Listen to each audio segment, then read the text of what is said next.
slow up, no I don't take shit. I got no love for the fakeness. If you wanna play tough and wanna hate this, I'll always show up. I don't ever slow up, no I don't take shit. I got no love for the fakeness. If you wanna play tough and wanna hate this, I'll always show up and make a statement. The GSI. It's raining, so I think it's better to turn on my rain gloves and everything. Out here, my boots are waterproof. This is it. Now press the. It happened. This wheel is the thing. No, how did you get into that? Okay, now right is enter. I managed the Ducati menu. It was not so, it's so easy. They actually have an enter button. Why do these people not put an enter button directly and enter? They have that arrow key that is for enter. They don't have an enter button. It's done now. I don't know what happened. It's done. It's right. That's the thing. Reset all values. This is a rain over jacket, by the way. You can wear it over the jacket, which makes your jacket stay dry. Most of the rain liners which come with usual jackets are under the jacket, so your jacket gets drenched, which I never understood the point of that, because if your jacket is getting drenched, what is the use? By the way, these are rain gloves, rain and winter. Probably I haven't worn them for a while, for obvious reasons. It's been summer. But today didn't want to take a chance, so got the rain gloves out. It was raining pretty hard, as you can see with the water puddles. It was actually raining cats and dogs just an hour back.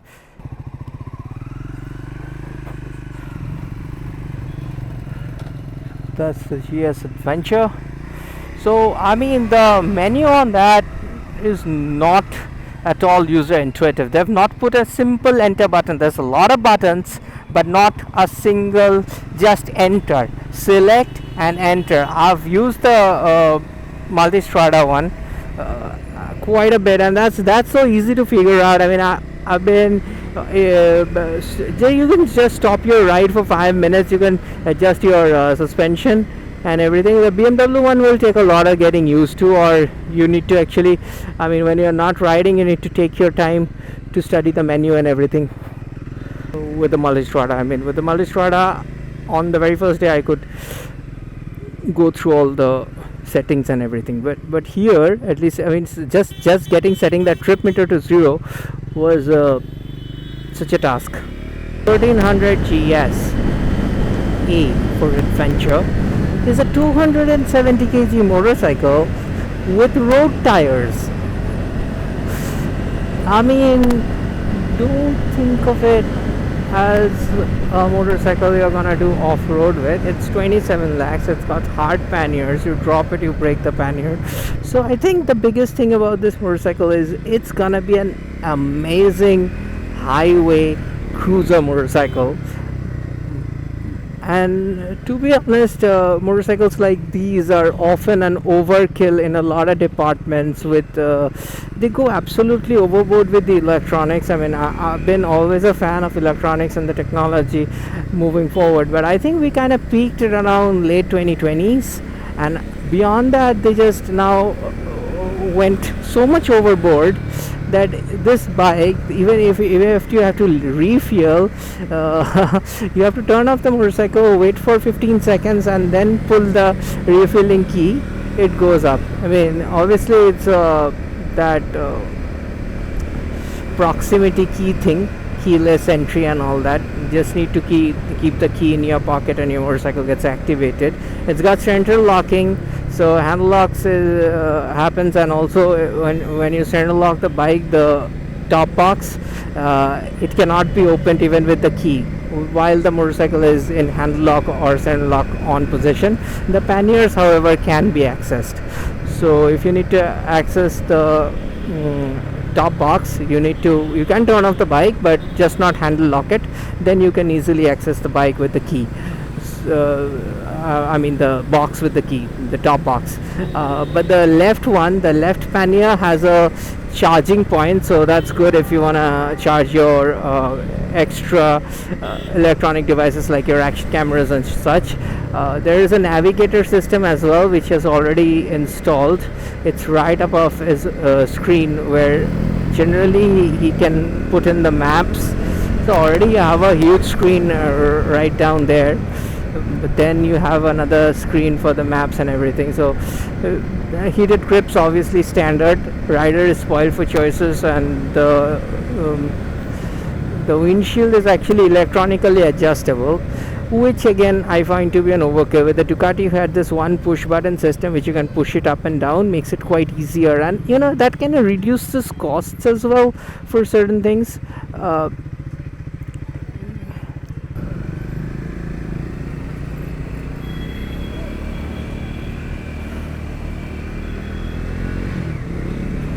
Due to the traffic cams, I'm actually not being able to ride fast.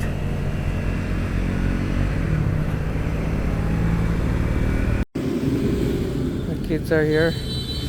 The bike's here, obviously. It's got a lot of road presence.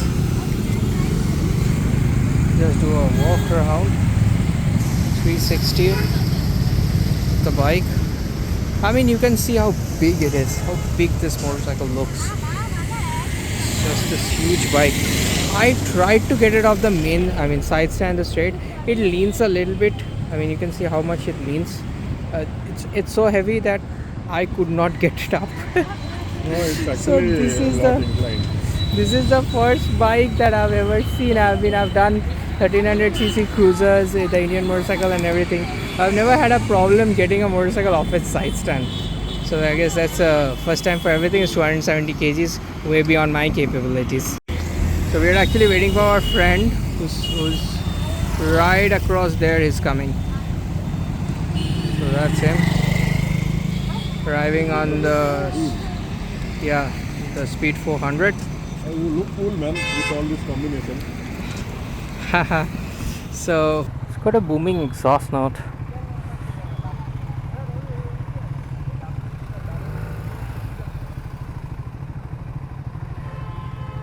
Just look how big the bike is. I had trouble lifting it off the side stand. It's 270 kgs with a luggage of 30 kgs. Is around 300 kgs. He's taller. He's a good 4 inches taller than me. So I guess that gives him the advantage. This is what happens.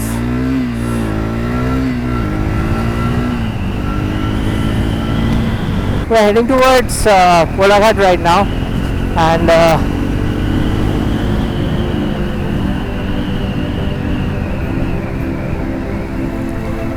he's actually gonna move on to Bangalore. We're gonna stop maybe Kolaghat round.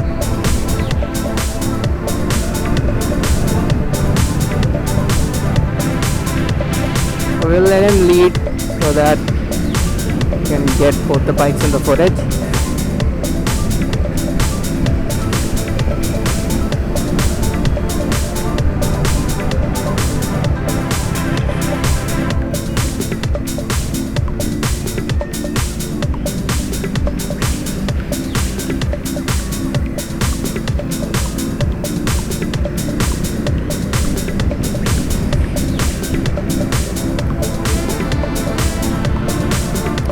I've heard this that Indians ride a lot closer together and you're supposed to maintain distance, but actually we are here more used to riding closer together because the traffic around here works a little differently compared to Western countries. But obviously when we speed up to freeway kind of speeds, we also keep our distance. Right now we're doing around 25, 30, 40 kilometers per hour, which is even lesser in miles, probably just 20 to 30 miles per hour. And here in this speed we are very comfortable doing the type of distances that we are doing between vehicles, because trust me, if somebody brakes in front of me, I can stop. At this speed I don't think it's going to be much of an issue. And in relatively higher speeds, if we are riding closer together, what we do is we ride in a staggered fashion, so that if the bike beside me brakes, I don't have to rear ending him. I don't have to rear end him. So that's the way we kind of keep our distances. So the Carbonado tank bags are pretty good. Crashing involved, that's expected. But otherwise, I guess the Carbonado tank bag is pretty darn decent. It can hold a lot of things inside it. Couple of pair of gloves. I mean, if you're doing a couple of days of weekend kind of tour, I think the Carbonado bag is all you need. You need to pack light, and probably the only thing it cannot carry is your other pair of shoe or sliders, because you're not gonna move around in a resort in your full riding boots. So that's the only thing that this cannot carry. Otherwise, your clothes, a couple of changes of clothes, a little bit of like the power supply, the power banks, and extra phone, maybe a couple of action camera batteries and charger.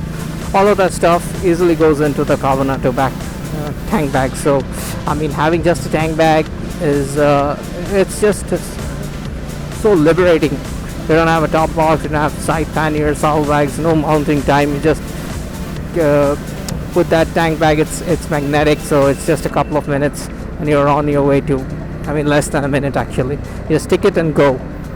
This is what I like, convenience, because we're getting older and we don't want to spend time packing. I was thinking of getting a GV rack and then put in a top box on it, because sometimes especially in the city, you go somewhere and you don't want to carry around your helmet. You put your helmet inside your top box, extra helmet, that also.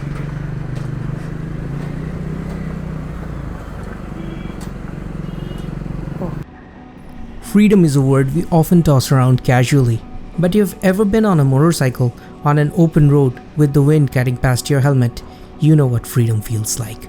Recently, my friend Sanat made a bold choice. He bought the BMW 1300 GS Adventure. On road, it's about 26.5 lakh rupees. Even after a 10 lakhs down payment, he's paying an EMI of 35,000 every month for the next 5 years. Now, most of us might say, why not put that into an SIP? Think about retirement, think about security, think about your old age. And honestly, they're not wrong. Investments give you peace of mind, stability, and long-term growth. But here's the thing, Sanat isn't just buying a motorcycle, he's buying a dream. He's buying the freedom to wake up on a Sunday, turn on the key, and take off towards the mountains. That kind of joy, no SIP can compound it. Now, I may not be as aggressive as Sanat in my own choices, but I admire the courage it takes to choose passion when the world tells you to play it safe. And that's the message I want to share with the younger generation. Yes, save. Yes, invest. But more importantly, focus on growing your income so that one day you can afford not just a secure retirement, but the lifestyle you dreamed of as a teenager. Some of my friends claim freedom is consuming snacks drenched in palm oil while having a multi-crore net worth. But life isn't just about arriving financially safely at the end with poor health and blood pressure. It's about enjoying the ride. So invest for tomorrow, but never forget to ride for today. Our ride ended at the Ripple Cafe with a riverside view. I don't know when we would get the chance to ride together again because we live thousands of miles apart. But it was great catching up with him after such a long time. Until next time, my friend.